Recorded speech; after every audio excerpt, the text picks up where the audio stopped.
अस्सलाम वालेकुम। असी माड़े जियां गुजराले तो आए हैं, सानू पता लग्या तुसी माड़े जियां दी मदद करदे हो ते तुहाडी मेहरबानी साडी भी मदद करो। मेरा बेटा जड़ा ना रेहड़ी लांदा सी फ्रूट दी, मेरे मियाँ दी तबीयत बहुत ज़्यादा ख़राब हो गई सी, उन्होंने गुर्दियां दा मसला है, फिफड़ियां दा। तुहाडी मेहरबानी साडी मदद करो, जड़ा मेरा बेटा ना कारोबार शुरू कर। मेरे मियाँ दी तबीयत बहुत ज़्यादा ख़राब हो गई सी, उन्हां दे गुर्दियां दा मसला है, फिफड़ियां दा। इस वजह तो मेरा बेटा जड़ा रेहड़ी लांदा सी, असी वो बेच के ते अपने मियाँ नूं उन्हां उत्ते ला बैठे हैं। ते तुहाडी मेहरबानी मेरी मदद करो, मेरा बेटा कारोबार शुरू कर ले, रेहड़ी ला लवे।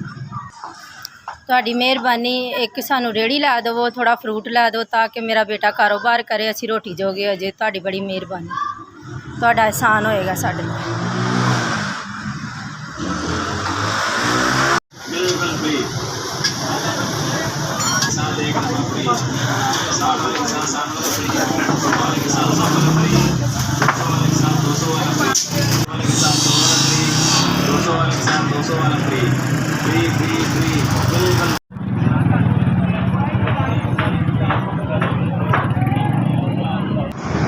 अस्सलाम वालेकुम जी तुहाडी बड़ी मेहरबानी।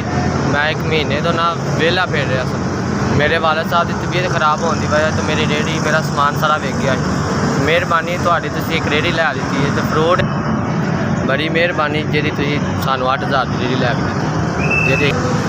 असी बड़े तुहाडे शुक्रगुजार हाँ कि तुसीं 8000 की सानू रेहड़ी लैके दित्ती है, नाल सानू 4000 रुपया फ्रूट वास्ते दिता। अल्लाह पाक तुहानू सेहत तंदुरुस्ती ज़िंदगी देवे, अल्लाह पाक तुहाडी रिज़्क च बरकत पाए। असी बड़ी आस नाल गुजराले तो लाहौर आए सां, तुसां साडी आस उम्मीद पूरी कीती है। अल्लाह पाक तुहानू ज़िंदगी तंदुरुस्ती देवे, अल्लाह पाक तुहाडे रिज़्क च बरकत पाए, अल्लाह तुहाडे ते अपनी रहमत दा साया रखे।